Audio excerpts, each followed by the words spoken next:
Good evening, everybody. Good evening, everybody all over the world. This is GGM Hours. We are back to sensitize our people. The education, political education continues. Now, today's program, ihe anyị na-ene anya bụ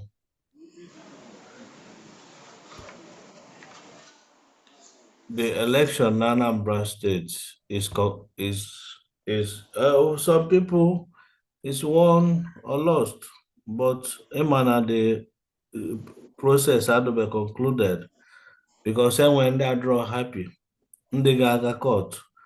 I think YPP has gone to court and Labour Party is gathering themselves together to approach the court, you know. But to Soludo camp is celebration all the way. Now the question I ask for ndị lesi vote fela 3,000 naira, 5,000 naira. The question this night is how far 3,000 ego ne for there or 5,000. I want 5,000 ka enye gị ka ị wee tụnyelụ party. Just your decision to vote for a particular party is because of how much they will pay you. It's just like bazaar. Ebe a na-ekwe going, gone. It's 10,000 naira, another 10,000. Now, today is Thursday. From Saturday to vote to today, being Thursday, it go there for another 10,000 naira, 5,000 naira, or even 50,000 naira. So that is what GGN will continue to say and to hammer until that thing makes your brain if I again on mepe. Emma all mepere and bido jụwa ajụjụ jụwa all these our politicians, be it local government chairman, councillor, honorable member in the house, and of course governor. Ibido there fire face to face, just like that young military officer Sinenwe Kayaniro say no, we will move. The same way yes, the governor, as long as Nina you, as long as na inara emajifa, Nino na you're right. You face them and ask them, no, where is our money? I know the Anambra State government is receiving in excess of 10 billion naira to 20 billion naira every month from Abuja. And our internal generated revenue is in excess of 5 billion naira every month. How are you using that money? That should be the question the people President Ajo, the governor. And in this platform, Aye Bidogo is set up mobilization for the next 4 years. If Soludo will be there for 4 years, today Aye Bidogo immobilized. And in this mobilization, we are looking at 1 million people in this platform. By the time you have 1 million people in this platform, Obugodulo nketa ka ese ya bụrụ governor. Of course, onye win the governor. Obugodulo kedu ihe a na-akpọ ya ma nke ka idopụta si ya jee na party AAC, that person will win. No need of ijekwuzi politicians na-eche ka eke ego enye gị 10,000 elisie the 10,000. So it's possible that onye ọbụla ji phone ya, every household should be connected to this education, should be connected to this platform. It's not about party politics, but it's about believing in the institution of truth. And when you hear the Imaro, you are right, because freedom starts from knowing you are right. Freedom starts from knowing you are right. You have to know what the law says. It's only the way you know it that you can be bold enough to stand up and face the oppressor. And the oppressor around them Ozezu Ezo.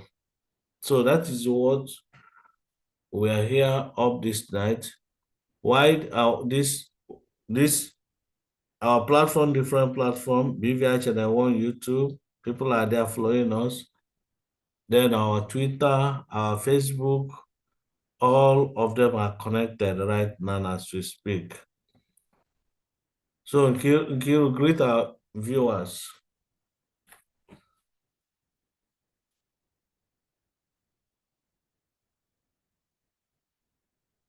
Hello, are you with us? Yeah, good evening, everybody. We have come again today to educate our people. Ndị ajụrụ Tinubu ajụ, ọ sị kedu ndị bụ the seller? So everybody start blaming us o. Na-anya anya n'iru agwa anyị na anyị nwa bụ the worst mugu anyị nwe. Daalụkwanụ, ọgwa Ada Nkiru ka na-ekwu. Atụsigo na election. 10,000 anyị kete. Ma gala anyị kete 1,000. Ndị ba biala. Mmụọ otu ka enye mmadụ wee lee conscience ya. Ndị ji maka agụụ wee lee birthright ha. Ụmụnne m, how market atụsigo na election. Ewelugo ya nwa mmanya 10,000 ofidinwu mmadụ abalị na abụọ. Ndị ahụ kele ihe ha na-eri 10,000. Ozu ọkwa na ego nya ozu ọ dị ego ha na-ewere sisi gote nkịta ka esielu nkịta nri. Anọrọ a na-eti mkpu a na-ejubileti 10,000 nye m, ị ga-enyekwa m ego? Ndị be anyị need ka jụọ onwe anyị ajụ. Daalụkwa m.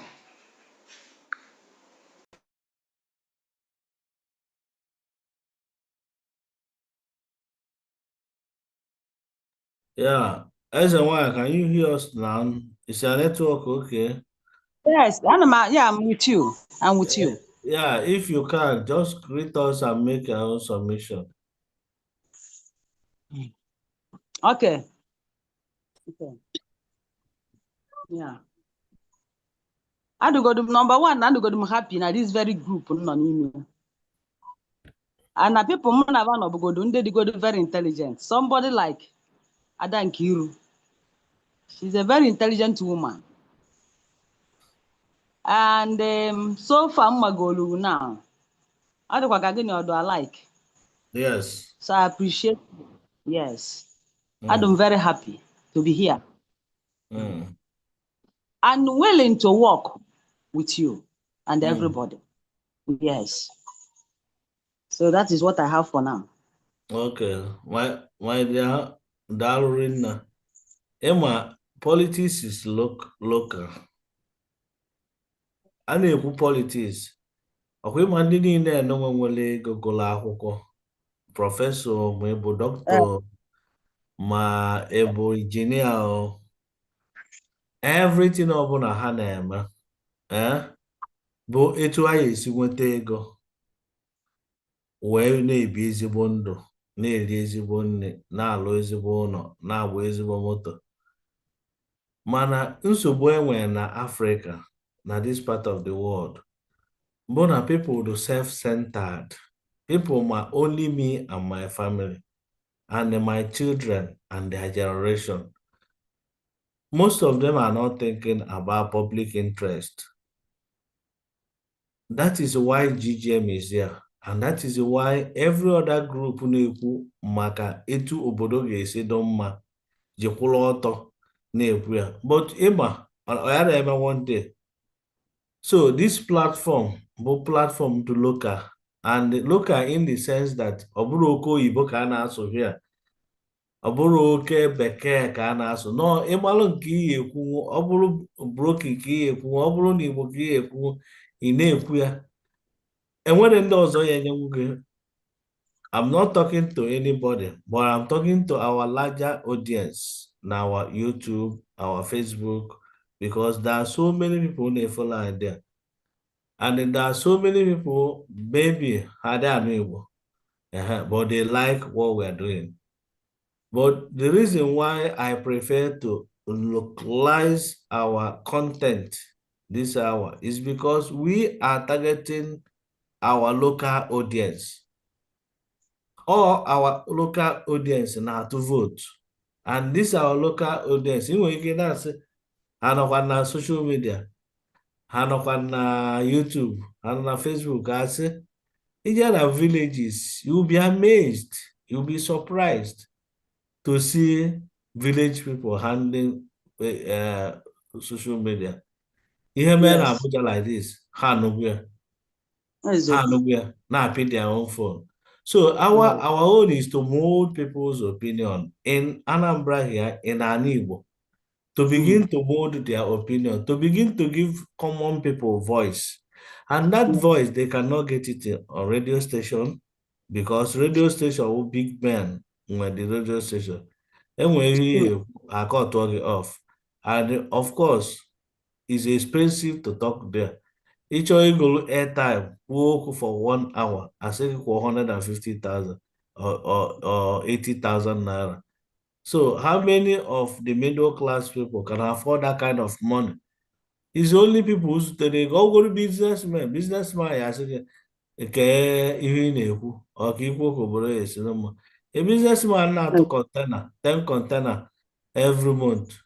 Achọrọ ka obodo dị mma, obodo adịgolo ya mma, onwegwe ego to build house, ịlụ ụlọ ị na-anata tenant ego, next year ịgbala ala lụkwa ụlọ ọzọ, ya money will continue multiplying, increasing, you know.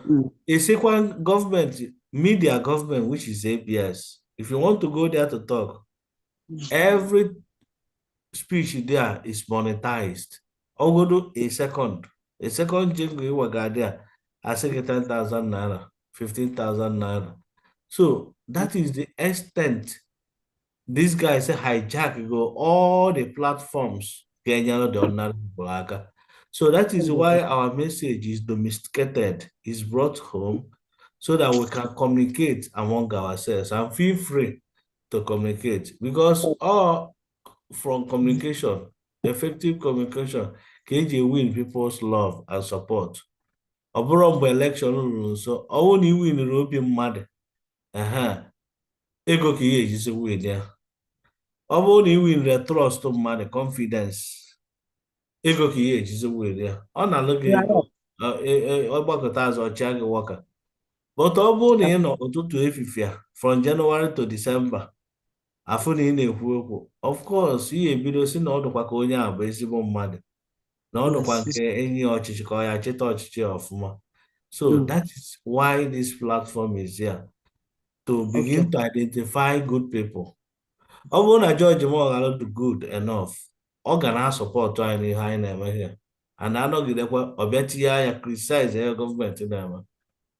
Ọ bụrụ na ndị zọ ọchịchị do good, ha ga-abịakwa na ọ bụrụ election ruo nso fọzie 6 months or 1 year, ọgbatazi ọchọwa people ka people support oil. If why people ji anala ego ka wee vote olu because people adịghị afụ gị n'anya. Kwenu mmadụ, you are welcome to this platform. Anyị na-ezi ozi atụgo vote Saturday, anyị anọ ọhịa na-akọwazi ndị mmadụ after ị collect 5,000 naira wee tụọ vote, what next? Ego one for na that 5,000 naira eto. Soludo ebido okwu ọchịchị, onye ebekwa n'akwa si na Soludo kụtu ụlọ, ma na Soludo send ndị ọcha brigade abịago na street anyị bịa maka ụlọ anyị akụtu this week. So ụlọ ndị amake nsefa onye akwụsịkwana alụm ọkwa unu nwa n'ala ego wee votu ole ya kụtusie ụlọ niile ka Anambra chawapụ. Wenu kenenu ndị gị na fanọ na ya bụ nnọọ.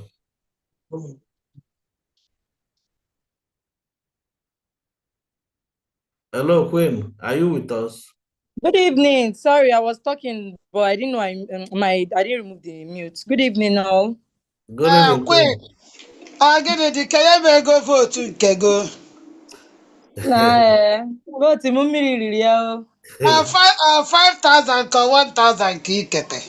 Chineke ya kwakwa n'ife ọjọọ, ọ kwa n'ife nkala. Ọ ego nna adashi. Ọgala ka better malt. Ọ ego nna adashi ndị mmadụ, nwee ya ego fún m. Okay. nya ise na ndị ga-agwa ndị gọọmenti ifefa kwesịrị ime nọ. Ọfụma nụnụ. 5,000 naira ka ife ya egolu m. Ogogoro m data ọfọzie. Ngwanụ ka anyị kwenụ. Ọ sị ka ọ kwe. Jọnụ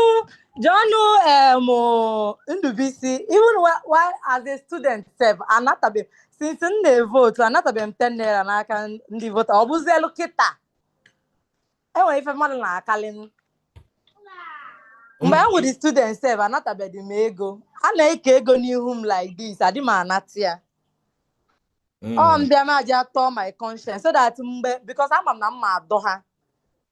You cannot criticize a government you didn't vote for or an election you didn't participate in. So for me to have that voice and do it with a clear conscience, I need to go there and exercise my civil rights. So when I exercise my civil rights, the person will get the brunt of it because I will keep on dragging you until the masses get what they deserve. So it's a simple thing. Not as much as the society, they're very compromised. Doesn't mean that some people don't have conscience. Then anyone with conscience. They're very contented with what they have. You know, when I was speaking to my brother-in-law, I gave vote to. So more I see no with the vote, not just go. Na ekele ha 4,000. Say that is 1,000 naira each year now. Or say say 1 year 1,000. 1 year 1,000. 1 year that is 4,000 naira. Yeah, make a question for the entire. Or say na I wouldn't know vote to the self or not no man lose and can. You see that is why the society will keep remaining the way it is because. Like if for that 292 people vote for Chioma, I applaud them. No matter what, they have integrity. Augustina, the society. I didn't even know she would get that kind of vote, sincerely. Though we are not talking about that. But what I'm trying to say is that no matter how decayed the society is or feels like or smells like, is rotten and everywhere is smelling badly, it doesn't mean that some people don't have conscience. Some of us actually have conscience. I can beat my chest that everybody in BVI Channel 1 have conscience. We don't operate on monetary gains and all that. That doesn't mean that we don't like money or something like that, but we foresee future. Maybe there are people that rely on us for this thing, the right information, and you don't just be gerono kumegano, you get. And when they look forward to knowing that, okay, this is how BVI staff actually voted for this election, and this is what they can do. Because some people are actually looking at you either for inspiration or for your downfall. So it's a two-way thing. And when that's why we have people that check. If you learn in checkmate government, some people are still checkmating you. You may not know, but that's the truth. And when they check it, so if I'm calling, but all I know is that there are certain ills, none of the society. It's not going to change overnight. Just dika kita now, if how miraculously kita now oti on Abia State.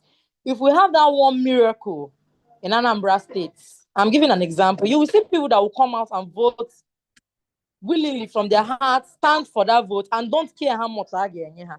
But the reason why people still stand and collect money because they feel like they are losing out, whether they collect the money or not. These children. Sorry. Whether they collect the money or not, the onye sigo no a win. Because when the foundation is faulty, what can the righteous do? So you watch, yeah, some people just collect the money. Make I no lose out. I know say even I collect, I no collect. The person will go win. No. The person will go win the election, don't win the election. So that's the thing.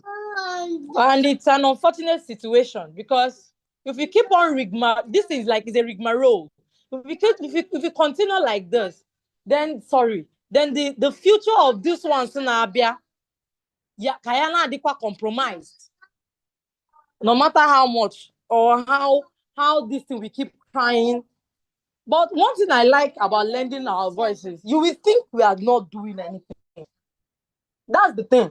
No matter how little this podcast today, this meeting today, enwere onye atụgharị uche. Enwere onye na-ege. Even if it's one person you reach, we are doing something. You may not know the effect now until ụmụazị na agbagote na-ege.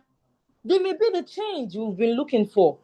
If we hear ụmụ Gen Z a na-eme, eche na ihe a niile a na-eme na just na-ekwufasi okwu. No, we are not. And we'll keep talking. No matter what, we'll keep lending our voice. No matter what, we are privileged to be in a generation where speaking up can be this easy. Anom na Lagos, anom them. You are listening to me globally. That's the privilege that we have right now in this society, in this generation. So what we do is what we are going to bank on it and leverage on it and do what we can do. Because you may think that you're not sensitizing the society. You are, and we are. And you may think that the election Agarok Atecho Hapukene is 4 years. 4 years obru. But we are sowing seed. Imaro ihe in the next 4 years. Onye biara, onye no na seat ye mecha osikwe na ebe ahụ pụọ. Even for ihe na-eme na Abuja.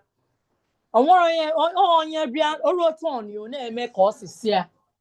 Mana ihe ha na-ada amawu na all turn by turn. Imecha ihe ahụ. Konye man na one day that Abia State will be liberated. My sister-in-law lives there and she tells me firsthand what the governor is doing there.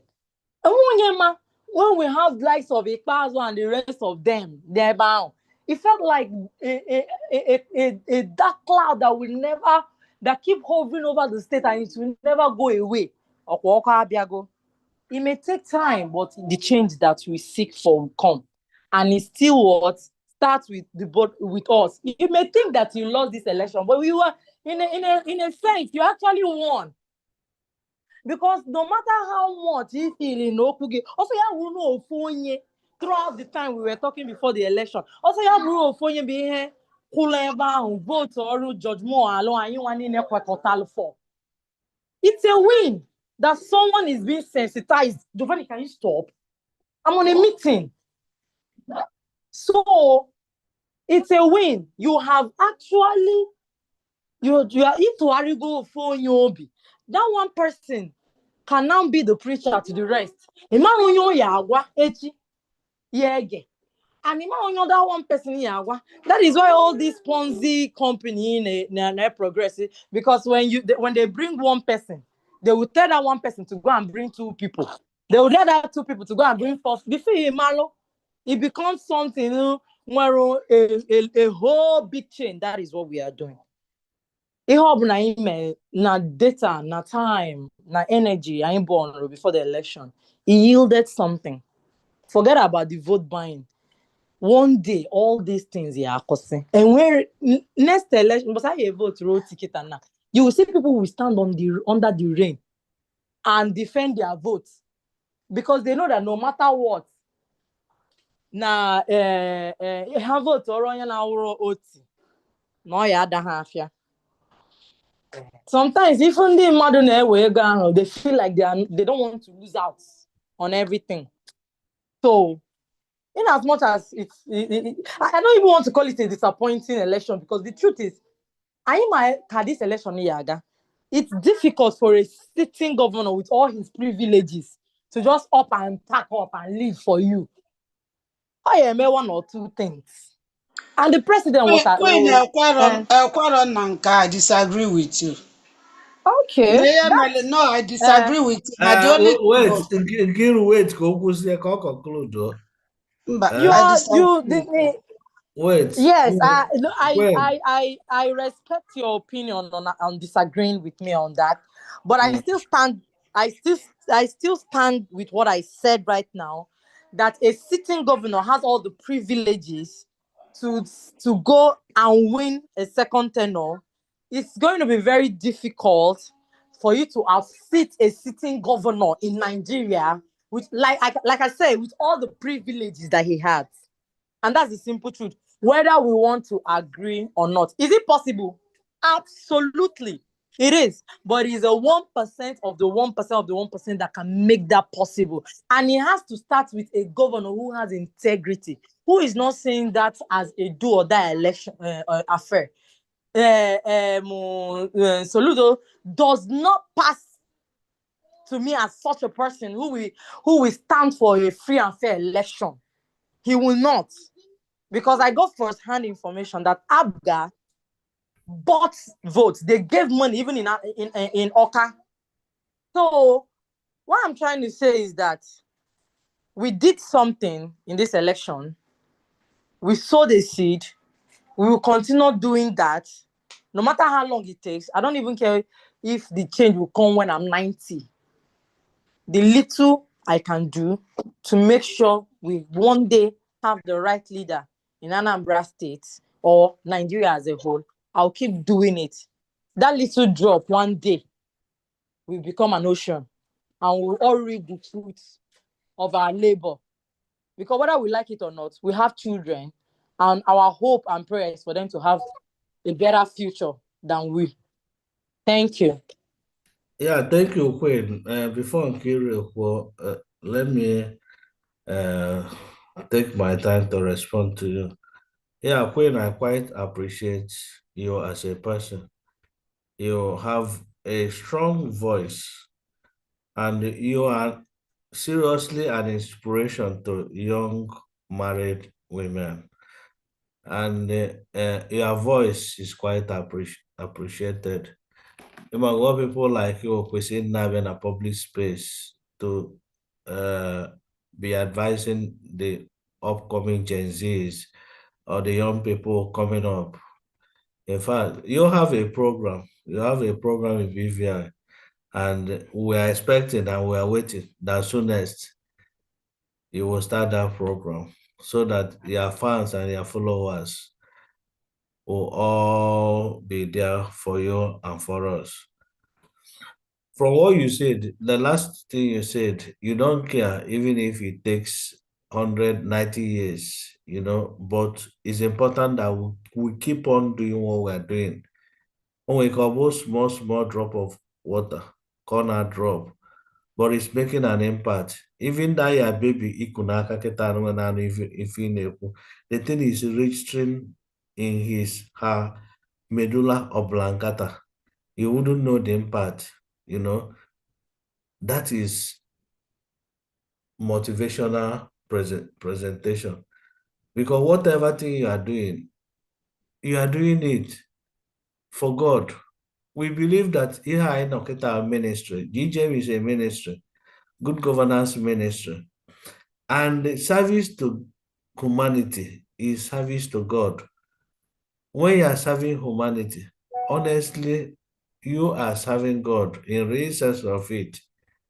In real sense of it, forget joker, asina joker, no joker. But when you have love for your fellow human being, you also love God because God created man using his template on his own image and likeness. So that one is a 90 years that though it might take time, yes, it might take time, but I don't want to go that route. It will happen tomorrow or next. And when I'm in that state, man, such thing in that state, nobody, they didn't bargain. They didn't, in their widest imagination, they never thought that a day will come when a governor within 2 years, 2 years will do the kind of job LSOT has done. Imago, it's like a miracle. Me and Chinedu went to Aba when Oti was just 9 months to 11 months in office.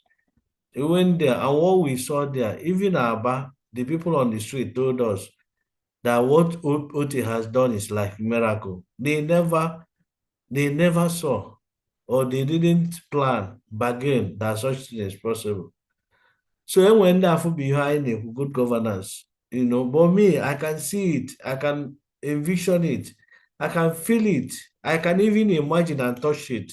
What is good governance? It's a matter of showing empathy and love.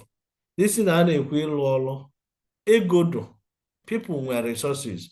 What government does is just organize. Organize. No, ebe onye na-ese nwanyị Iron Lady mkpọ. Enwere ndị nwere 40-story building, 40, one person, 40. Ọ bụrụ na such people na-akwụ tax ọfụma, Soludo ama nchụ ego eji wee taa street niile nọ na Obosi mkpọ. Ọma nchụ ya achọ, people ya enwe ọrụ na-alụ ọrụ 24 hours.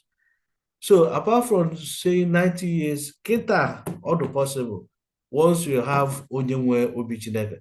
And ọ na-alụ ọrụ ochekwa izu 10 billion naira o ya ezukwa 100 billion o ya ezukwa o. You got to, because our people don't care. We don't care as long as they na-alụ ọrụ. We don't just care. Each izu 1 billion naira na-ezu. And the more work you do, the more money you'll be getting. It's as simple as that. So ya na-ekwu abụrụ a rocket science kama na ndị na-achị achị do so wicked. Soludo lụọ government house, lụọ white lighthouse, lụọ Fall City. Ọ chọrọ ịmasị for the next neighborhood dudobe nso. Ị gaa na onwe ụlọ dudobe that lighthouse nso. Ụzọ adịrọ na that place. There is no road there and he doesn't care. Omara you need a master plan. If you want to be a governor, you need a master plan. Where is the master plan of Anambra State? He doesn't have it. So it's not a rocket science you develop a city within 4 years. So apart from that, every other thing equal in line. Chioma wanted 2 something votes. Of course, people that believed in her voted for her. And this Saturday we'll be gathering in Oka. He's inviting all of us to come to Oka. That is how it should be done. More along with 10,000 votes. Should also invite people. Go for them my plan going forward. But I don't believe he will do it. Choma is an activist, just like us. After election, activism continue. We engage government, just like we are engaging Soludo government. Because every video Kiru sent the say Maka school also that he awarded, I think, about 30 primary or secondary schools. We will look at it and dissect it. The quality of schools on our compare it with what we have in Enugu. So I want somebody batana Henry when I thank you because now Abiakine this lovely voice. It's quite appreciated. Henry, you are here. Yeah. Kedena anyị na-aka ikwu one or two things. Meanwhile, ihe anyị na-ekwu bụ na election agago. How far? Ndị kete 10,000 naira. One for na that 10,000 naira akete. Today, Thursday, from Saturday to Tata. Ego one for there. And anyị continue ọkwa na-ehold government. Also na award today. Commissioner for Information said that government has approved building of 30 schools. So I had a question. My question is, how far can the maintenance? It make you upgrade. So over to you, Henry. Okay. Good evening, viewers and colleague alike. Thanks for having me.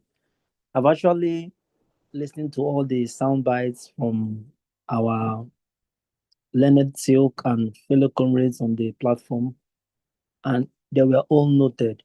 But before I will make my contribution, I want to just give a kind of Biapalo assessment of what happened with this election, because we must come from the position of truth before we were able to dissect what is actually our problem.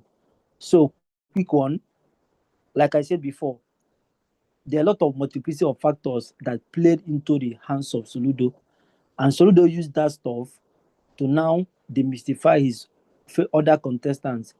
Issues such as having structure. If you look at Anambra, we'll have what we call an unwritten political understanding. The fact that power will retain in the south. We rotate it. It has become a charter of equity in the state. Coupled with the fact that he has more money to spend, but most importantly, and I keep emphasizing this, the parties went to bed, and before they could even realize what is happening, Soludo has coast home, if ever before the election, he has coast home with the trophy. So for us to now be coming and say that, oh, it was both buying in total, I will not subscribe to that, because even when you can you I hope somebody can hear me. Even when you put the candidates, the level of preparedness, Yes, we they, can hear you, Pedro. they are rich, how they were able, the message they were passing across, and the uniformity of their message, you could see that Zulu have like edge over almost all of them. And you know, one thing that actually, I don't know how they were able to manage and not be able to convince the media to organize the debate for them, because I expected someone like George Moralo, from the background he's coming from, to have insisted one way or the other to have a debate or an opportunity to be allowed to air his plan for the state. But we never had all these things. So, but all those things are now in the past. So the election has come and gone. Soludo has gotten the position in the bag. The next question we're asking ourselves is, what are the next level? Because right now they have managed to escape scrutiny. He's now back in his government house. The next issue in the front burner is, how do we begin to do our due diligence in terms of holding them accountable? And on that level, and against that backdrop, I'll now begin to want to look at the education system, so to speak. Not that I understand that Nkiru has forwarded the number of schools, and I'm aware that arrangement has been in the pipeline. Even the other day, I was able to chat with Chiamaka, like the Commissioner for Budget. She has equally sent me those schools, and MD is I think one of the school is in your community. So I don't know if the list they gave with checks with the one and the Commissioner for Budget and Plan is sent to me. So Soludo, Yes, for me, yes. Is it Enugu? yeah, one I've of them got, is in Enugu. I've gone to the school, and maybe one of these days I'll still go there to get some snaps. So talking about whether Soludo has gotten our education right, yeah, I think for me, it's something they call half glass. There are pockets of, to do lists. We've seen some flashes of and signs of this, but nothing much. It's not yet to go to the mountain and start shouting, because there's still a lot of work to be done. Because when you look at where we are versus where we are supposed to be, you see there's a lot of gaps and policy, what do I call policy somersault, that we need to close out, so that we're able to, take our education to the next level. Then, but what I want the Soludo government to really look at is the issue of funding and curriculum, because these are some of the things. If you watch out recently, in our mentality towards education is just to move towards certification, just to read, to pass, and move over to the next certificate to acquire it. When you, at the end of the day, there's nothing concrete to show. There's a brain drain, there's falling standard. Our schools are just garbage in, garbage out. So for me, I would think that the opportunity of second tenure is not opportunity to call for showmanship. Is a call for hard work and work that is measurable and can be scrutinized. So for us at the GGM, what we can do, because this is the early stage of Soludo second tenure. One of the congratulatory message we sent to him, we told him that we have congratulated you, but this time around, our advocacy will be advocacy 2.0. So we don't need to sit down and be laid back looking at what he will do. Let's come up with our own agenda on what is expected of him and escalate it, put up much advocacy, so that at the end of the day, he must be forced to do enough beyond the normal basic things they've been doing, as it were, in most of the ministry. So that's all from me. Let me allow others to contribute. Thank you. Henry, sorry, before you allow others, let me pose this question to you. If you say uh, you want to hold Soludo accountable based on what from your own background, your perspective, as per your expectation, or what GGM has been able to put together. That is what you are using to measure Soludo performance. If you are saying you will do that, Soludo team will tell you that we've not promised Anambra people such thing.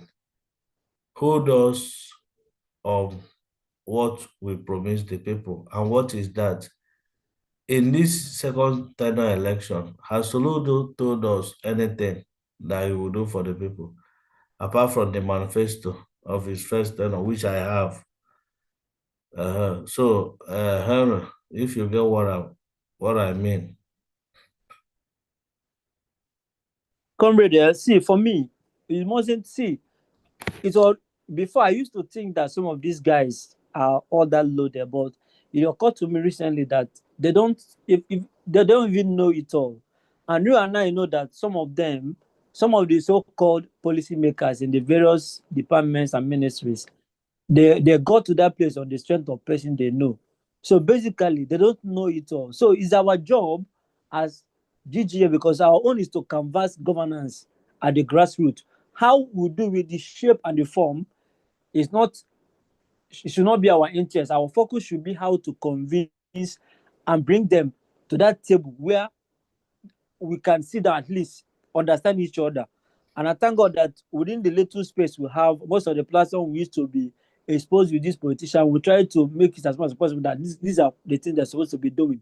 So for me, in as much as we doesn't have what you call a template or how to approach a program, nothing stops us from sitting down together, go to our idea room, scribble up one or two.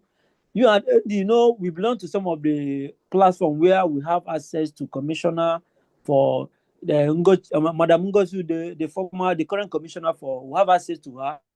So there are a lot of position, policy trusts we can put down together as a team, and now say, okay, madam, anytime the GGN has opportunity, because I know some of us are quite busy with other things, we could come up with a policy document and say, madam, in line with what you are doing and what you're supposed to be doing, and from what our expectation as an advocacy group, look at this SYZ document. Can you please make sure that this thing is integrated? Because right now, Anambra has a policy document, but those things is still shrouded in secrecy. The Vision 2070. I have asked severally, Christian, the Commissioner for Industry, I've asked the chair, the Commissioner for Plan and Budget, can we have access to this Vision 2070?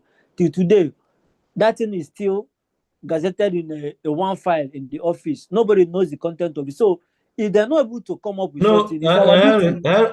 Harry, sorry, I requested for that document last year, sometimes last year. It was forwarded to me. It was forwarded in that Anambra first page, or whether it's forwarded to me, but the document was forwarded to me. But to be honest with you, there's nothing special in that Vision 2070. It's all about campaign gimmicks. No, Gim- comrade, see, what I could remember, because I was when the Chiamaka, the commissioner for budget and planning, sent that stuff. What she actually sent was not what she sent was what Soludo promised and what he will do in second term, not the Vision 2070 document, because Mm, that thing is a state policy, is a state position. What we are supposed to do in the next 70 years. They have not sent that document, except they've sent it to you privately. What they sent was the outline with timeline of what they intend to do once Soludo come back second tenure. So if you say you have it, it's good that you're able to share it so that we can look at it, vet it individually. If there's any contribution we can make out time one day, especially with this coming next March. We can sit down one day and brainstorm on documents. Any contribution we can now write or go and make a position paper. This is what we feel that can be done to help the educational strike in our state. Thank you. Yes, I understand what you're saying, but it's not like it's not like one is tired of trying, but perception, once you have certain perception that these guys are suffering from superiority complex masquerading as uh, inferiority complex, once you have that perception, to try again is not enough. The only thing you keep on doing is attacking them in public space. Take for instance this school or whatever, the smart school model that these guys want to give us. I've argued with them. Monaha Emega argument over time. They forwarded the document to me. I think it's not in Anambra for us, it's another page, Igbo people page, where I also belong. So I forwarded that media Aditya forwarded it to me. Back and for Enugu to there. Then one of those times, I went to that school. Henry, I wish December, if you come back, we'll go to that school. These guys are draw serious, I must be honest with you. Just the school, enwere just Europe zinc ya dasịla ada eme eye service packaging one or two things. Onye smart school. Then hey, what would the mindset in their brain? They want to play politics with building smart school. And they've already known the kind of money they will make there. The contract has been given to a known contractor. Then mpụtazia at this midway, no, this is policy document of the smart school. Do you think they will look at you, Henry? I want to be realistic. I don't just want to dance around the truth. That these guys. Hello. Yes, yes, Andy, yes. see, let me, sorry to digress a little bit. I don't know, because for me, why GGM we are sustaining advocacy with all the ferocity and what have you, but let me tell you what happened recently. I don't know if there's any of us that is from Ekulobia here. If you go to Ekulobia, they have Chinedu is from Boko. Okay, Chinedu is from Boko. There is that Ekulobia bridge.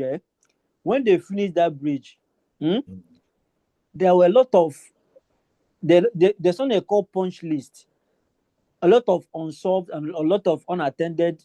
There was no attention to details. There was color riot there. There are a lot of shady and tacky project execution they did to that place. But because of the way and the manner we were able to sustain the attack, your friend, Commissioner for Ifan Yokoma, for Commissioner for Works, he can tell you how I was insulting him. But not intentionally. The idea was the attack was designed to make him feel bad, to do the needful. As I was attacking him, I moved over to the governor. Do you know, lo and behold, I'll send you a picture of that flyover today. Because what I did was that Sumi and one other guy, we brought out the picture of that Owerri bridge. Yes. That one they did at control. We analyzed. I saw it. We analyzed the bridge. First. I took time to analyze the bridge for the governor. Told him, look at the color combination, because if you go to that Owerri own, they use only 3 colors: light blue and deep blue. But if you come to Anambra own, that you could have your own 6 colors to my accounting. So when I now sat down, I brought the 2 pictures, sent to the governor.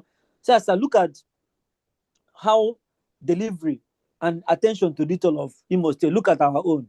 That everything there, 6 color, that is color riot. I'm going to send you that bridge today. They have repented that bridge.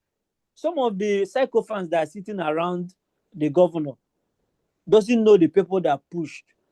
Do you understand? But because you don't have, Soludo seems to have this, he claims he knows, but he seriously have these complex issues that, do you understand, he doesn't want to admit.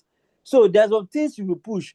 The only reason why I say all this is that's smart school. If anybody has picture, please upload it so that we can use that smart school and now use it to compare with Enugu. And even if it means escalating it on Anambra first, let's see what will happen. Because the point is that when you easily give up, they can't do anything. They will. The effort GGM is making is working. I can tell you, this approach has been implemented in this new government house. Ask Christian, new government house, Christian, your friend, how was attacking him. I don't know when they just talk to him. Do you understand? Most of the corrections. Which Christian is he the press secretary? No, not Christian, or not Abrume. This guy, commissioner for works, Ifan Yokoma. Why do you always call him my friend, Harry? Harry, why do you? People are here. And people might take you serious that Okoma is my friend. No. What I is a satire, not like he's your friend, but at least I know that you have access to him. You don't interview with him twice. Oh, Chinedu now. Mona Chinedu is fair now. It's okay. So the point I want to make is that the message we are sending is permeating.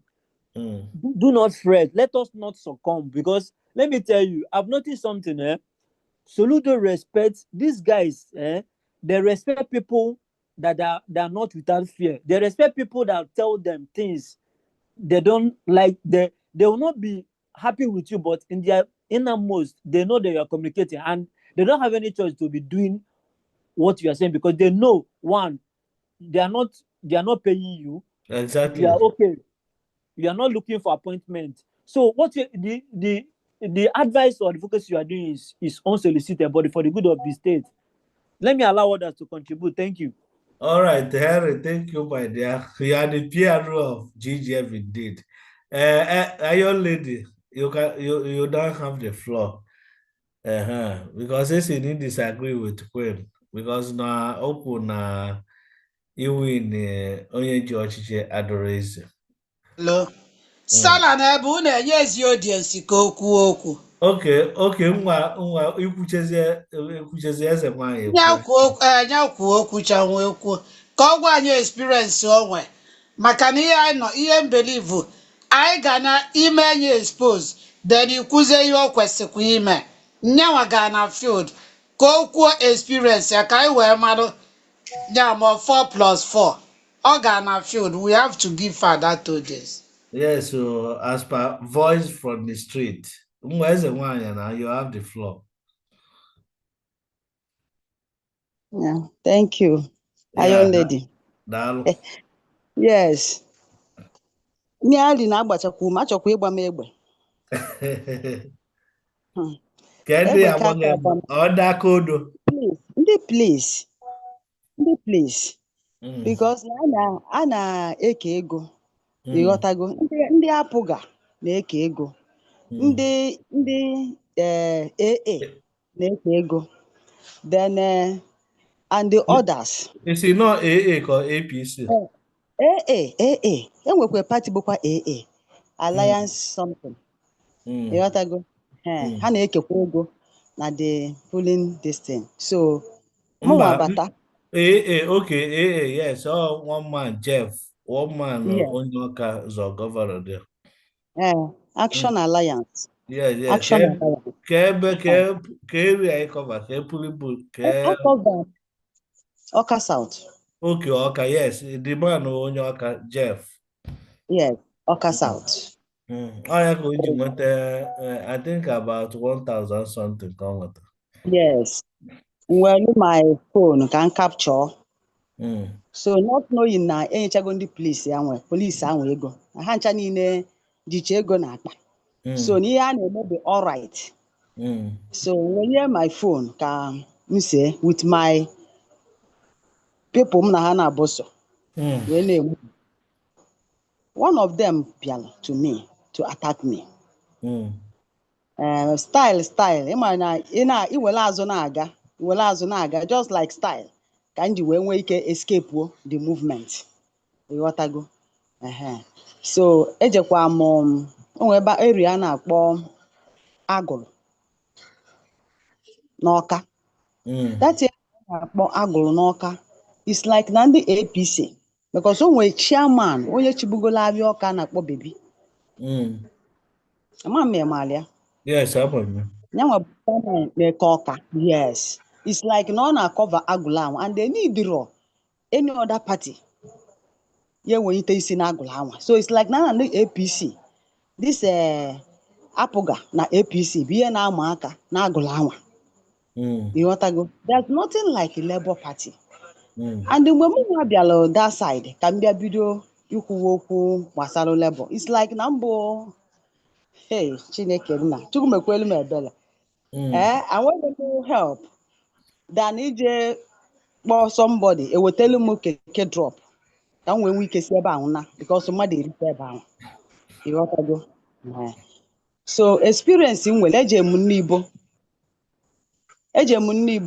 ebe ahụ ka a chọrọ inye m ego enye m 10,000 ka m tụọlụ apụga na n'ibo.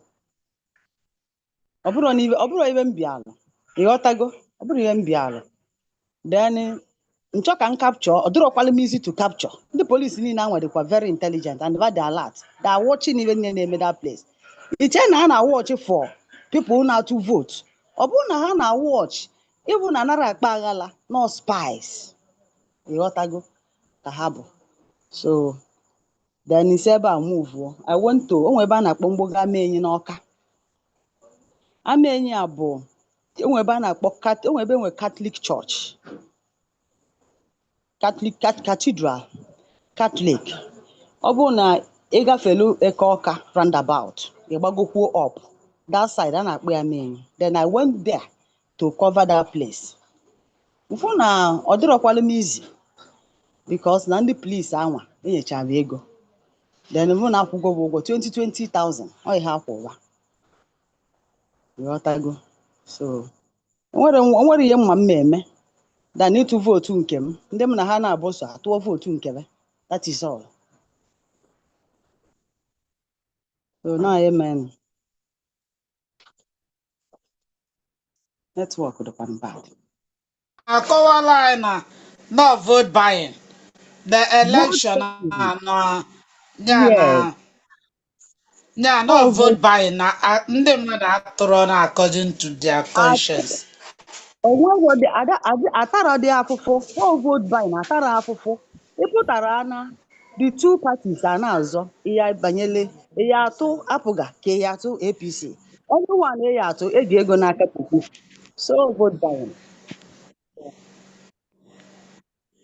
So Nkiru, make your own input.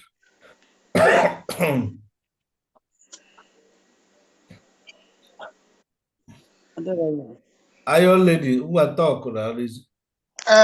Now ndị be a daalụkwanụ. Ihe anyị ji kpọbata maka na iwepụta nkịta akpa igosi enye. Unu afụgo na ọ bụrụ election ka atọ.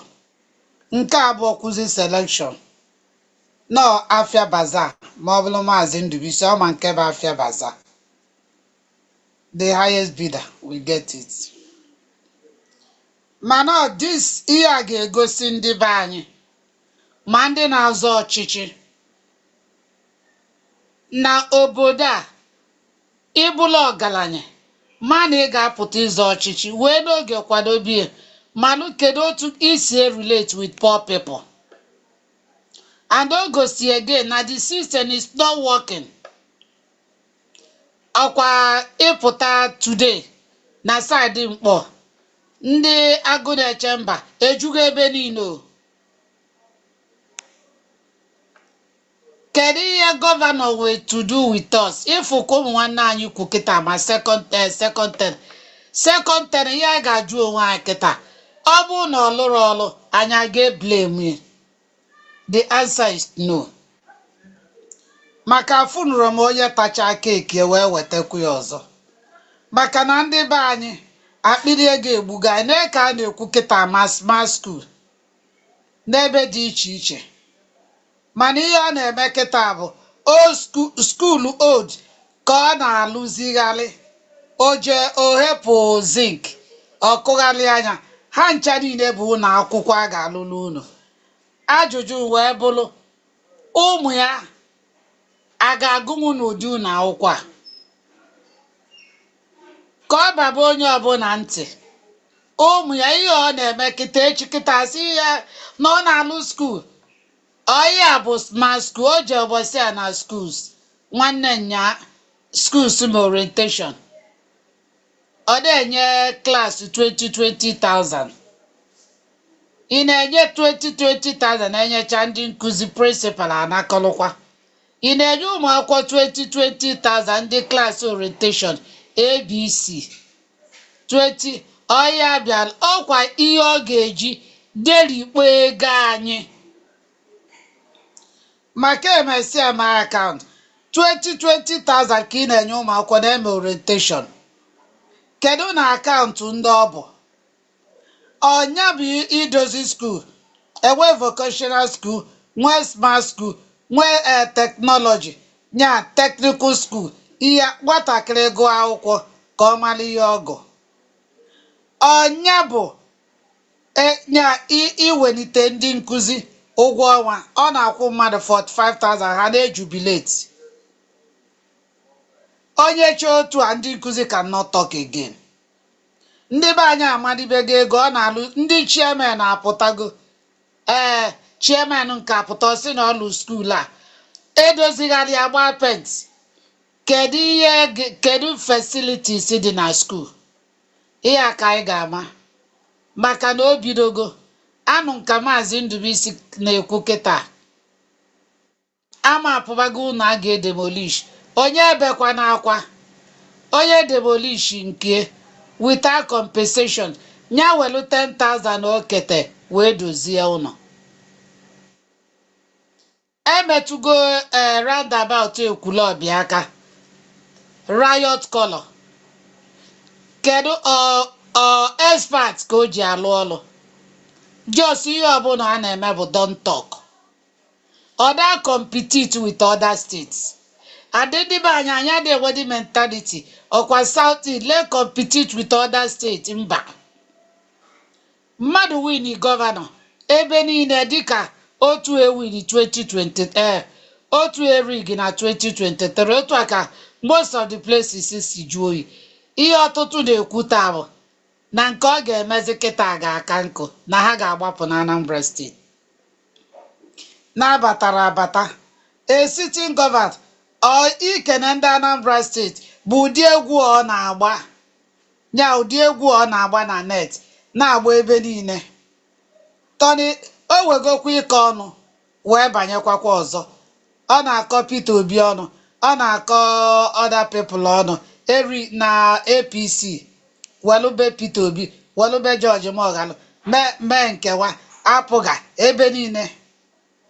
Nyanwa mana o winiro election a otu kwesị ka esi ka Anambra dị awe ihe je ka ịbịa nọ. O wekwa ihe ọ jụrụ ọgwa ndị Anambra ihe ọ ga-emela anyị second term. Nothing. Anụ nke okwulu okwu na a na-ekwu na ada akwụkwọ na kịta ka ọ ga na that coming for school. Unu afụghị ihe ọ na-akọ bụ for school. Ipent old wine in new bottle. Ọkwa nya bụ ihe ọ na-achọ ịkọ nya iko ndị Jews o penti si enye.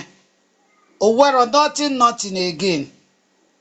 Ihe anyị tụrụ anya n'aka ya, ihe anyị tụrụ anya n'aka ya bụ ịkọ ọnụ ka o bidogo ịkọ ọnụ, o bidogo ịja isi.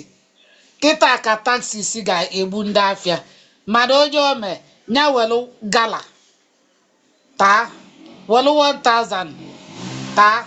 Mana ihe na-ajụ bụ INEC ọ dịzikwa ile? O wezikwala isi ise na atọ na this society? O wezikwala ihe a ga-eme ndị na-eto eto ka onye ọbụla nwee ike? Ndị chọrọ ịzọ ọchịchị, so many people ekwugo na edoziri ya 2027. Don't expect people to come out. Enwe low turnout this time. Ka a nwezi ike dada ụmụ ikolobịa eju na-agbala onwe ha bọọlụ. So ka uche aje dị ihe anyị jeke na anyị ga na-ekwu and anyị ga na-akpọ ndị INEC ebelivụrụ na omebie na omebigo. Anyị ga na-akpọ INEC 24 hours until they do the needful. Daalụ. Iron Lady, thank you. Ọnụ ogena, ị nwere ọnụ ogena. Ị na-ekwu okwu like this, ije na social media platform, efuko ọnụ gị okwu gị si apụta ife. Yeah, your voice you change. So many people he believe in a good governance. What good governance stand for? Maybe I actually because it's after 10. This program, my intention is not to make it long, but how to effective. Okwu penetrate. Maybe from Henry. If that we must not give up. Never. All because anyway, my saying that Namadro, I wasn't comfortable with the manner and the way Soludo team see uh the way they behave and their reaction towards criticism. Because he didn't criticize somebody. And when we had the wrong now up na phone, say, or even send message to you, say, oh yeah, come over, let's talk. Since you have a better idea, let's talk. Let's see whether we can accept your idea. More, that is what I will do. You got to go? Because show me your friends and I will tell you exactly who you are. Abroad and say, nah, no, I'm tired of criticizing them. I'm tired of engaging them. But not just the approach. The approach, abroad, somebody, a real consultancy, he hire somebody who have millions of naira to advise you on smart school. Then on potassium blue bukroki sibu with empty stomach. Mbido na design like I say, oh, this one, itinye nke ọdụmma, itinye nke ọdụmma. It means in a program now, what you have is to deceive the people, and I'll give it back to you. That is my approach. But what Henry is saying is that I have to reconsider that my approach. That the better word is engage them constructively. As if I look at that school set here, assuming it was a smart school, but I want a provision for solar. Any smart school should have provision for solar, so such that no Gade would there on 24 hours basis. So if solar is not there, therefore Obro smart. So here they go die electricity. Then the coordination, then the school environment because your school smart owner, oh yeah, the smart. Here are a brand, they are a package, ọkwa repaint ya ọwụrụ ịpụta like this ọwụ just cut and joint that what you have is cut and joint then it's not smart so ibupụta ya etu afọ ọdụ ibupụta nke Enugu wee na-egosi esi ya ịfụrụ ime smart tinye solar since na EEDC alụwebe ọlụ ọfụma make an alternate arrangement, and that is solar. Then Henry Kukwe certificate education. Don't take any go article, any go up to 3 to 4 articles on that. Obro certificate education, but solo do but offer. I say this is developing economy, underdeveloped economy. Then in their benchmark, economy to go developed. That is their book. The syllabus in the job as go. But the sentence use 1914 or 1969 to 1979. That is the sentence who can use. Pythagorean theory is never or somebody. My son now actually a Pythagorean theory. B square equal to this A square plus B square. Okay, say so big. I'm gonna say so big. They say a crab is just like that. What is the application of that Pythagorean theory? That Pythagorean theory is name of somebody. Is name of that somebody. Calculus. That Pythagorean theory were solved. So equal somebody the theoretical framework. In here the practical aspect. How functional education. Education ahụrụ just to pass exam. Ịfụ ụmụaka nọ na primary school na-emerufe ebela. Ịfụ akwụkwọ a na-ebunye ụmụaka ma isi ọ na-agụ primary 6. Ịfụ akwụkwọ ya ine na akwụkwọ this boy na-agụ nọgide na-emeli ebela. Nsi get the essence of all these things. It doesn't want a meaning to me. Mgbe Soludo bi ọfụ the first article in the what he should do with all these schools are no. Assuming na the schools na ebia keta no nwe poultry house alụnye na each primary school na Anambra State. You make your arrangement with ndị na-alụ feed, make your arrangement with ndị na-akọ corn, wheat, ebe a na-alụ the feed, then ebe a na-azụ ọkụ. Isi each child na each term ọ ga-azụta ọkụkọ 10. Then the process of ịzụ dị ọkụ a na-esezi ese wee na-akụziri ife na ka ụkwụ ya dụ, na ka how many eggs o nwere ike inye, na disease na-ata aka, na ụdị mmiri ọ ya ga na-aṅụ, na ụdị nri ọ ya ga na-ele. Ifu ụdị ọkụ kịta nwe ị na-anya ya like 6 weeks, ifu ọkụ ị nwere ike ịzụ 6 weeks, egbuo dị ọkụ. That primary school gbuo dị ọkụ, enwego market asị ya abịagolu ya tinye na frozen house. So all the kind of education ọ bụla ego ka a na-azụ, ọ na-ene ego anya na-esi ya na-alụzi maasị dị dị a na ọnwa eyie ya na anụ na ego na ya eneta anụ ya na weight etinye na weight ọ daa this kind weight etinye. Mgbe ị na-akụzi nwatakịrị weight, ị na-egosi ya na anụ ya ada 20 kg or 30 kg, and ị na-akụziri spirit inwe ego a na-abịa isi, because ọ ma na ịzụta ego ahụ na ihe eri 200,000. Ọ sị, is that how my dad is making money? Then outside that, you can also have US Soludo, Winnie Soludo, garden or green whatever. You brought that advocacy banner primary school. All the primary schools should have a garden. They should have a garden, no matter how small or. And that is where public water, pipe-borne water comes in. Oh, bro, this is not the issue of a place, a solution water. You should be able to connect water in all the communities in Anambra State. You should have a master plan. What is big deal about that? There are so many plumbers, plumbers, everywhere. You can engage these people from January to December basis. And if you talk about money, ego jula everywhere. It's just organize, coordinate, have a master plan, have template. Because when around all the communities, use million for when garden. Oka no ana na all the season. Irrigation now. Oka 3 times a year, 3 months. Equal 1, equal 2, equal 3. What is big deal about this thing? Why must we go to school? Also, it did not go out in Docha Kuzila. Docha are perfect go their own process of production. Then they want us to be good slaves. Ego say a slave because you are not productive.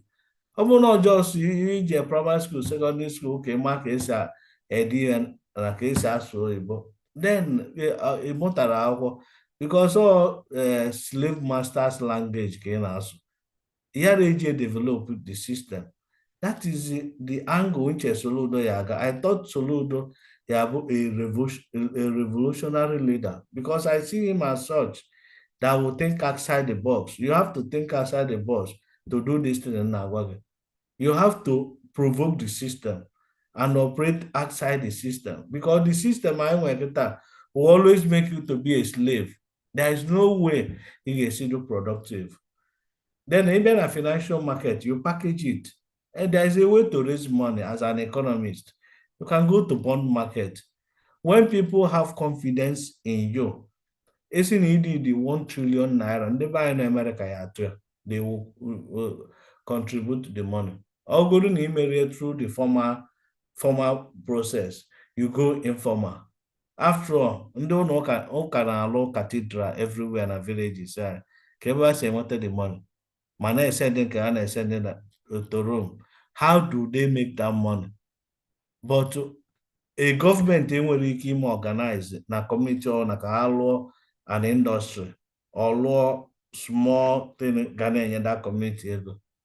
So these are the things nature na Soludo ga-put package sell out to the people and not necessarily ịpụtasị na ị na-alụ 30 schools a lot 30 schools. What is their plan? How do you want to sustain?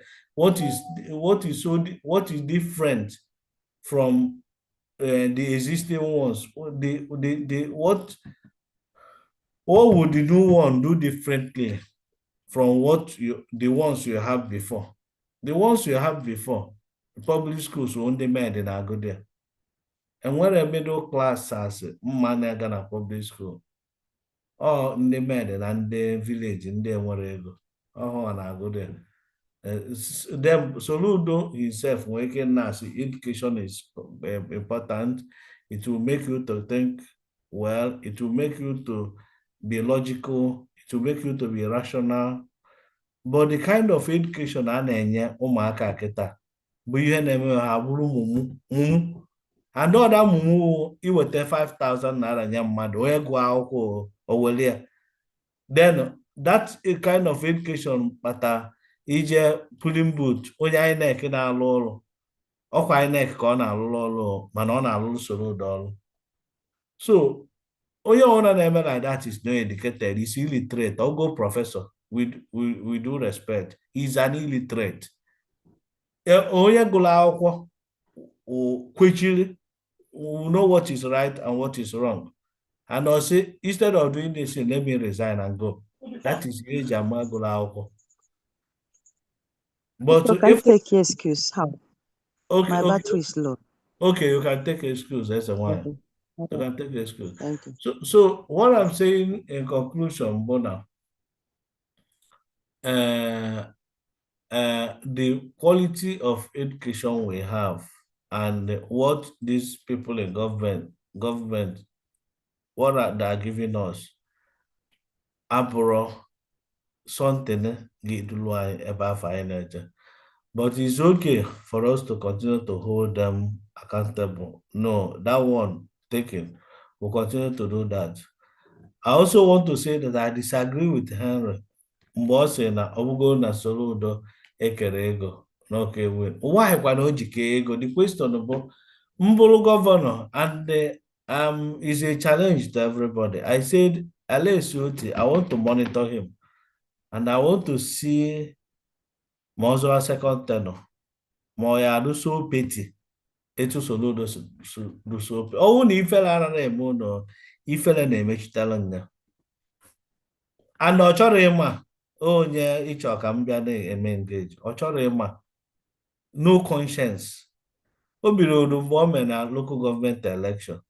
Select all his boys tinye dị. Ọ chọrọ other parties na na-eje court. Ọ chọrọ dị ịma. So one of them asị m ha nọ na court. O nwere ike nọ na court 3 years. Ke legacy? What legacy are you building? For posterity sake. Ke etu isi chọọ ka history George Aga? Or is it that name has any conscience? You don't care again. You got to go. So it's na ogon no kere ego no ye win. Nye kene na ego na ano. Okay, mo governor. Where say I want to stop this vote buying. Who is telling you that governor cannot stop it? A governor, when he starts force everywhere, see, we will not give them cover. All of the 5 for vote, Kaiman on the vote. All the 10 vote, Kaiman on the vote. But I will not give thinkable, and I will not allow anybody to give. A governor stand there, his grant. I cannot do otherwise. Quote me any place, go to any place I can argue it. The day NJ meeting in the INEC, Moabo NGO, I told them there. In fact, all vote by being raised up. And so far anywhere where the president of the country sanctioned vote buying, is it me that will stop it? Where the governor of a state endorsed vote buying, is it me that? So these two people, ones that are corrupt and the ones doing what a conscience, forget it. All just people uprising. And that is what we are doing in GGM. GGM, we are sensitizing the people to know that this is wrong and that is bad, and that will not take us any place. And as we continue to say it, we'll mobilize people, because I'm a meeting on Saturday, and I know that no one vote to the vote to their nothing. No one vote to Labour Party 10,000 onward, they vote to their like that because Labour Party Labour Party couldn't even pay the agent lolo for that day. The agent lolo for that day no just no ndị na-azụ afịa ndị APC na ndị APGA. It's so shameful. So I will not go with Henry na ọ na okere ego na ọ win. Then on what it takes to stop it and say so let's not conclude whether Moye win Morare will. I can always agree now others put up things ga-eme ka win the election. I told na onye ọzọ kelee ego a na anya wee kerie ndị ga-anọ n'ụlọ nga tata ga-eri nne ọ that's bụrụ na ọ what bụrụ onyenwa bụ the chief ike ego eziokwu ije na prison ndị a ga-akpụba ebe ahụ ga-elu 3 million I'm na saying. onyenwa bụ chief ike ego A governor where conscience where he fell and where his name as a professor to ee protect. Where and he the fell, sitting governor I ọ sitting na-ekwuzi governor. kịta na-eche na a ga-emewu ya on sit ọ Uh-huh. bụrụ na ọ ma na ihe o mee dị mma ọma nke ego So ịghọtago ị chọrọ inyere anyị aka inyekwa anyị ego ka ị wee nyere anyị aka who does that? mm, Labour win pure, Chioma win pure, onye ọbụla ekere ego nyanwa ka mma win the election mm. pure. So I want to my suppose so do Henry Malana I wrote that in na page money and Anambra first.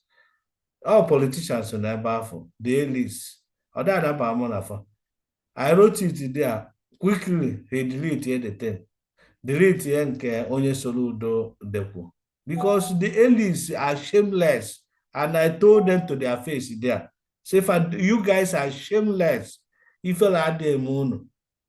Very stupid people. Very wicked.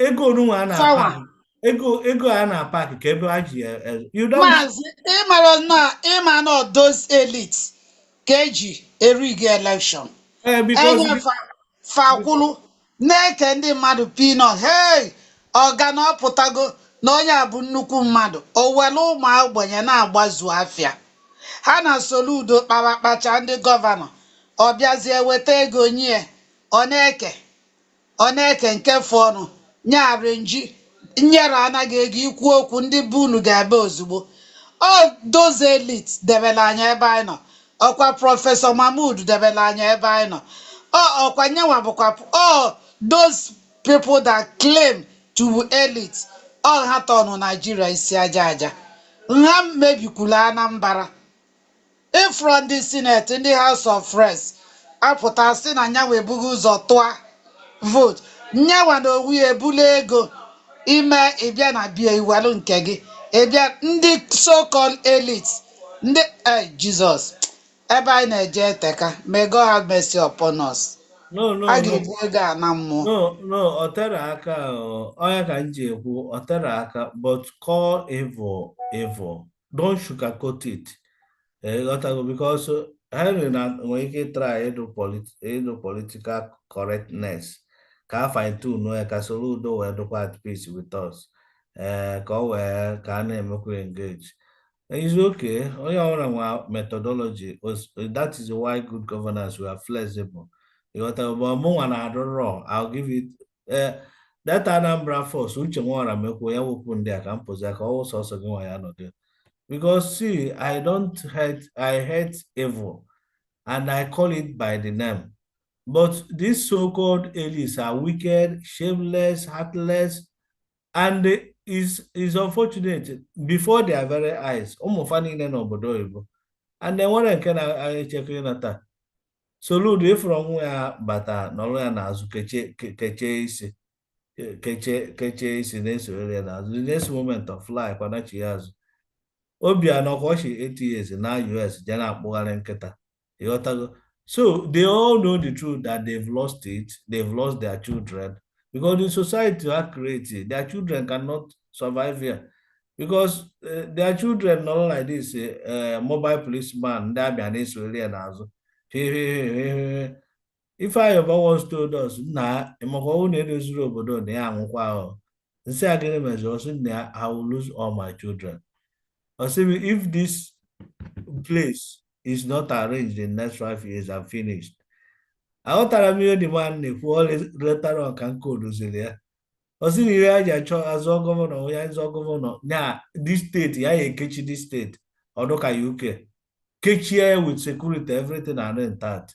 Ụmụ ya wee natanwuo na anụ. Ọ sị m iche na ha na-adụ happy ha nata ebulu escort onwe ya na-ebu agagharị. They are not happy because over there ha do free na wọkụrụ onwe fa ka a na-ama na onye nwa sinetọ na nwa onye nwa gọvanọ kwụ onye ọbụla na-agala onwe ịghọtago. So Soludo bi London UK ka obi ọ batazi ahịa ọ na-agbara anyị egwu o were ego kechie nne mmadụ na-agbara anyị egwu onye ka ọ na-edi save ọ bụrụ ọmụnwa and I cannot any of Maazị ịfụrụ ndị otie efukwa onye niile ọ na-ekwu a na-akụ aka owero sacrifice owero onye ga-eku n'isi a na jos ihe ọbụla okwu na akụ aka odenigbo efọrọ ndị be anyị ndị a na-echi odenigbo o nwere onye amara ede afọ ebe a ade not tell it ndị otu Ncha gosiri akwụkwọ anyway Nkiru ka anyị ghara ikwugbu onwe anyị n'okwu ndị na-akpọ ha ndị oti mkpu ka ndị bụ ndị oti mkpu ndị ekwu ha n'ofe okwu ha akụ aka ọ mmadụ kọrọ Tinubu aka mgbe ọ sịrị bala bulaba ọ mmadụ kọrọ ya aka nna apụ ene amara m ya maka nchi but you said it my dear sister. ezekwe ndị oti mkpu ha na-eti mkpu maka their pocket adị ha tie mkpu fa na-achọ one commissioner fantie mkpu feme n'iru eko iweta ụdị gift fa ga-ebujegori eketa ndị ọ ga-enye commissioner cover me I cover you ọ pụta onye unprofessional unqualified people onye watch anụ second tenor 4+4 8 chekwa ka m gwuo n'eziokwu ngwune about life see ọgwụ ịmakwe na etu okwe nnọkịta n'ọdụ contented ya na di ebiri ọfụma onedu ụmụ ya anya like this onye onweta obere ego ọdụ happy. That is what life is all about. Enwe ebe ya catapult onwe gị like this nwee the kind of wealth ị ga-build. Emeka afụ bụ di gị na-afụ anya ịma mfụzi anya gị na ị disconnect ya ma o nwee sudden wealth azụmi na mmadụ bunyere ya 30 billion naira enwere ego na-eme mmadụ ego ịtara afụ because ị ya build wealth a na-build iji nwanyị ị na-build ya so some of these guys say jump into wealth quietly go and look at their lives ha dị enwekwa happiness ị nwere ike isi na onye enwekwa ego na ihe niile ezugoro ya na lie go to their private homes for the kind of Maazị Ndubuisi mana wealth ndị politician nhawa bụ highest yahoo enwe and ifu na onye yahoo na-eri ego anyhow watch otu ndị highest yahoo maka na ha na-eri ego public ego eluru ọfa esizie nya ọ na-ekopụzi ya n'isi ịghọta ọnya bụ highest yahoo and ihe ha na-eme fada enwezi peace of mind ekwuo kịta na a ga-abịa ka onye ọbụla give account otu a US na-ekwu ị ga-afụ ndị ga-abụ ha naba ha ma ntete. So many of them enwezi conscience ọ ya kpata Soludo ejiri gisele na-agba egwu ọ maka enwezi ebe akpọsa conscience fa and enweta nse ị ga-eme ị nidire ịkwụ ndị mmadụ ụgwọ you don't need it and like you rightly said a sitting governor say na nobody will give money nobody gives money he will enforce it to letters. I'm telling you eziokwu na vote buying obodo ya but society is progressive anyị na-ene anya ihe mee last year ka nke mee this year ka enwee improvement. That is why we exist in digital world 21st century. laptop nke this year bụ worst. Underage atụbago votu na Anambra. Underage ka enwetacha voters card n'aka. Underage. Ihe a na-eme na North mere underage people.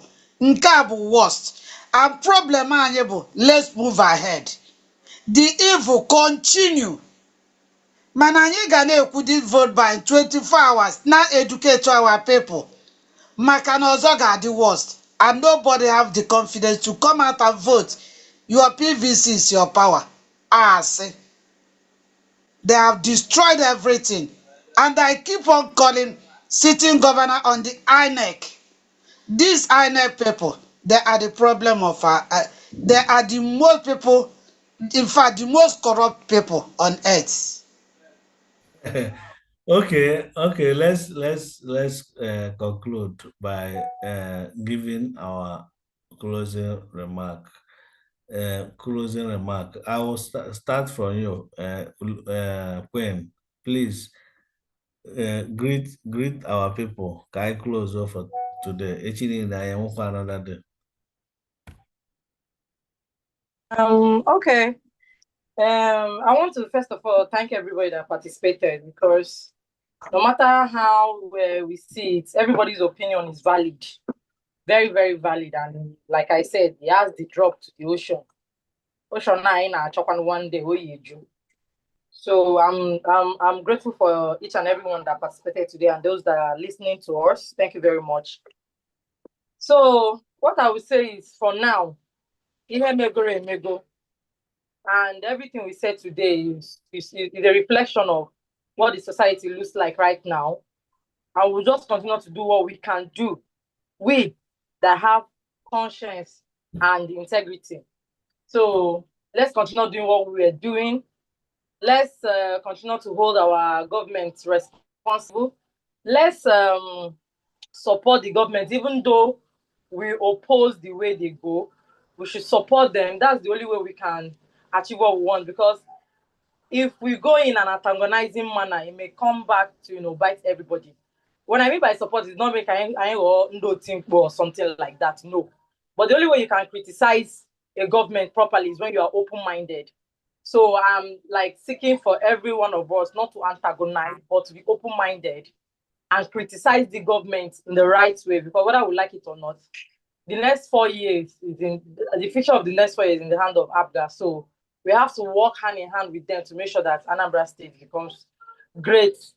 Hopefully in these 4 years, which I know that it may not happen, but I feel like we should be more open-minded and work for the betterment of the state, not really for the government or the ruling government, but for the betterment of the Anambra people, as in the collective Anambra people. Thank you. Yeah, thank you, Queen. Your advice is quite noted and appreciated. We improve. I never it was like this. But we have somebody like Henry here now moderate our anger, our excesses. Role like this, or they are moderate, decorate, garnish the grammar, package the grammar, never. Other ways, at least I am when it is enough for there. I said I'm on Ketala. So, Henry, your closing remark.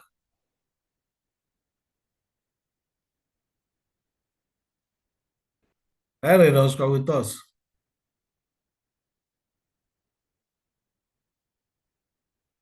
Henry, are you there?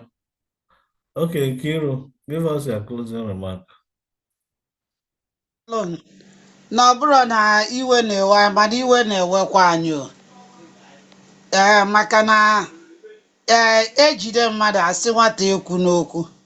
Iwe na-ewe anyị, mana a ga na-ekwu, mana ụmụaka sị ntị adịkwa. Ọ bụkwana ikwu okwu bụ okwu na ọfa ga-emefa na-egekwanụ ntị. That is the problem. Ọ bụ na ha na-ege ntị okwu anyị na-eme a na-edozigharị ihe, mana ihe a na-eme anyị bụ owere ihe anyị bụ nne ga were 1000 kedu ife bụ mkpa gị na-enye rie ebe ahụ nọ. Ọnya kpata iwe ji ewe anyị ihe a na-ekwu let's move ahead. Ọ dịkwa mma ka a na-emove ahead mana ha ga-eme ndịkwa their way. Daalụ ndị be anyị, onye afọ taa ka afọ echi. Anyị na-ata afọ ka anyị cheta na ọwa 1000 anyị na-alụ ka anyị na-eri for 4 years. Daalụkwanụ.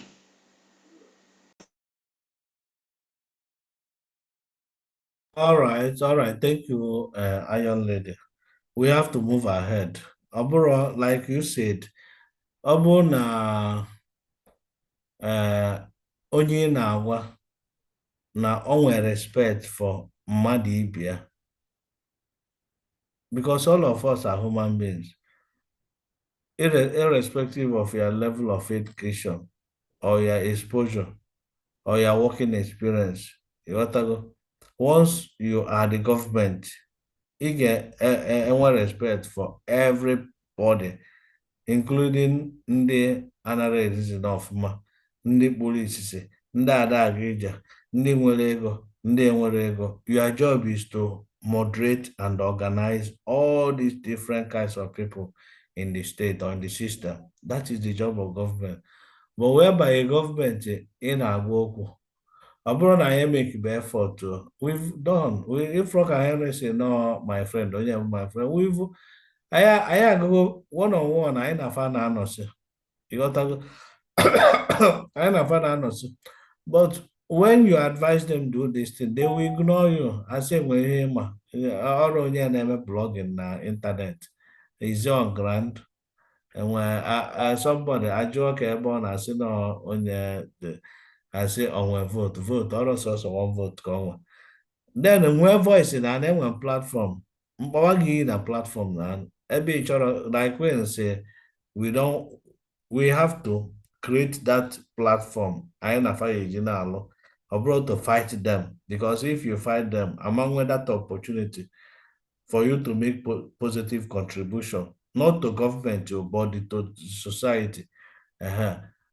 However way you do it, ọ bụrụ ba ịkpụ iyi ba ịbalụ ha mba ọ bụrụ na ha nụrụ ya ị na-eprovoke fa ị aga na-eprovoke fa whether they like it or not because edo soft na-epenti okwu na-eme like this ọ bụ iwetara ka anyị esi n'ọbụ gị as a human being ya na-adọ happy you are not expected to be happy. We did everything possible as good governance ambassadors to assist the government succeed. They know, and they will always call your phone. I am a queen, I'm a Jessica. But this thing I draw, they will not change. What else do you do? Anyway, all opinion and contributions are quite noted, and we'll always put them, we'll always consider them while trying to do anything. And that is why we've been here. We've continued doing what we are doing. And what I ask now, we don't personalize issues. Rather, we focus on the message. Ayara ako umado si personal life ya no we are addressing issues that has to do with public interest because so you're on a public space is representing public interest and all that public interest can you wanna address every now and then. So the line is always clear and is drawn and now what we are doing is for public interest. Overall, it's not about the basic one. It's about if you on your then this is what I'm saying is not good or it's not possible. Government then will go. If one your alternative view, my own view. That is the democracy, and that is the beauty of democracy, and that is why I encourage military intervention in Nigeria. Also, we are Tinubu Nolo, na-agwa anyị ga manage. Soludo gwa anyị ba highest, ọgwụgide anyị ba highest 4 years upon onye ọzọ abata. That is the beauty of democracy. So, ekene m unu ncha everybody hope their time be here for today's discussion. And of course, I will also want you to make the same sacrifice next time we'll be having this kind of program. Greetings to everybody, all our followers in other platforms, YouTube, Facebook, Instagram, Twitter, everywhere, wherever you are. Greet Ekeneng and good night to everyone.